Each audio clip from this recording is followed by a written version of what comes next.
Speaking of crime in New South Wales, we talked a little bit last night on the front of the Daily Telegraph. It was their splash today that in New South Wales, the coppers now are launching what it says there, Hate Hunters. It's a dedicated hate crime unit. Now, they established a unit after October 7 to sort of investigate hate crimes and respond to hate crimes should they happen. They're now making this thing permanent, 250 coppers who will be armed with long-arm rifles. They will be available to go to major events. They'll be guarding religious ceremonies, churches, synagogues, mosques, this kind of thing. They're giving them what they call, quote, rapid response roaming vehicles, which I think in common parlance means very fast cars. I thought it meant e-bike. Yeah, yeah, that'd be funny, wouldn't it? Here's the copper with the big rifle coming on the e-bike. No, because they previously had Land Cruisers, which are the slowest of the fleet. So right. they're basically... They look intimidating, those. They do look intimidating, yeah.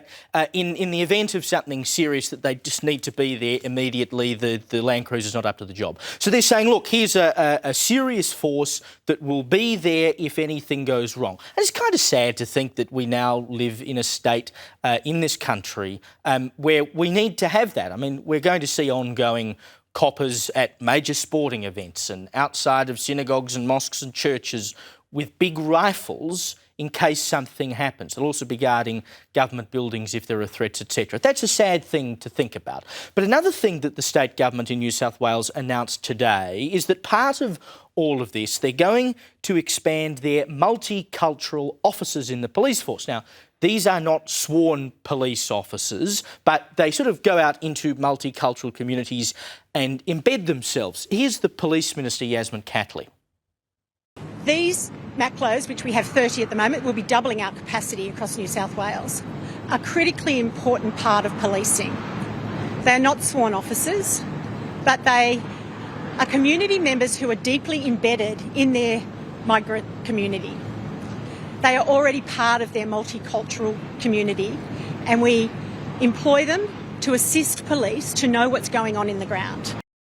So they've already got 30 of them. They're doubling it to 60, another 30 of these officers. But does it not sort of raise the point that if you need people who are specifically embedded into certain racial groups or nationalities or whatever it might be, is that not sort of implying that there are particular problems with particular groups? And if you have particular problems with particular groups, why have we not done something about that already? I mean, you know, we just got someone who's... We'll just go and monitor whatever group it is and, you know, hope it's all fine and they'll tell us if something's coming. Well, if you had to monitor a particular group for something, you know, hate groups, for instance, we try and ban them, but we're saying, no, because it's a racial group or whatever it might be, oh, well, we'll just keep an eye on them. Yeah, well, this actually, I feel like, in a way, it's like Yasmin Catley said the quiet part out loud. I mean, who is she targeting? Because to me, it sounded like she was saying, we know that there are some groups in society that simply do not want to assimilate. That's how I read it. I mean, you know, who said that diversity was our strength?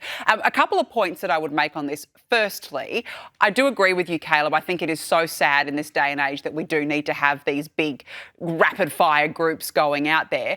But secondly, it actually really bothers me that it has taken the Bondi terrorist attack for authorities to try and come up with a rapid-fire solution to this crisis. And I mean, look, I do obviously hope that these are successful because all these police officers are going to be carrying long-arm rifles. Terrific. I mean, why wasn't that the case prior? We've had so much social disunity since October 7, 2023.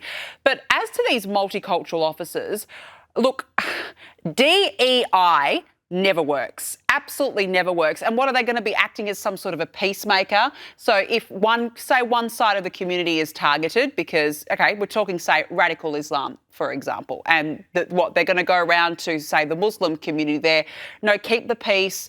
Yes, we know that radical Islam is a problem, but let's just be quiet, everybody just get along, peace, peace. That's what the Prime Minister's been saying for the past 2 years. Tolerance, tolerance, tolerance. Tolerance hasn't worked. And how much more tolerant can we possibly be? but then it also takes the onus off Muslim leaders, for example. And I think that Muslim leaders have such a critical role to play in radical Islam, and they have been largely silent for the majority. So what is this just another in-between mechanism is the point I'm trying to make. I agree with you that the police minister said the quiet part out loud. In fact, she said it a couple of times. She talked about they will be embedded in migrant communities, in multicultural communities. I'm waiting for someone to talk about, the Australian community. And then she said, we need this so that authorities know what's going on the ground. In other words, we've got communities of people who, as you said, aren't assimilated to the point where police know what's happening. So we need people embedded, she said, in those places. But here's the gaslighting that really annoyed me about this announcement. Chris Minns tweeted about it and also about the rapid response unit that you mentioned, Caleb. And can you believe it? He began his series of tweets with, and I quote, New South Wales' strength comes from our, say it with me, Danica, diversity. And then he outlines, therefore, because diversity is so strong, we need a rapid response unit, we need these community officers embedded in multicultural areas.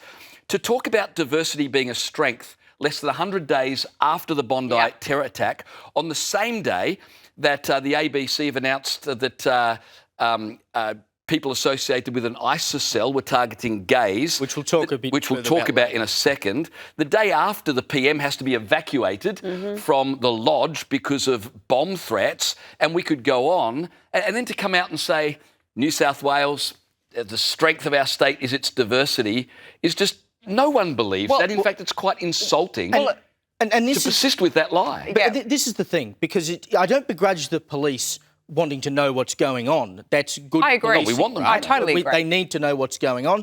So they're simply doing the best they can with what is put in front of them. But when you are in a situation, as you say, where clearly you have issues with certain communities that necessitates that, and you've got the police minister today saying that this will help with social cohesion. Well, what's the cohesiveness if you require people to monitor particular racial groups or nationalities? That's the opposite of cohesion, is it not? And do you know what it comes down to again? Immigration.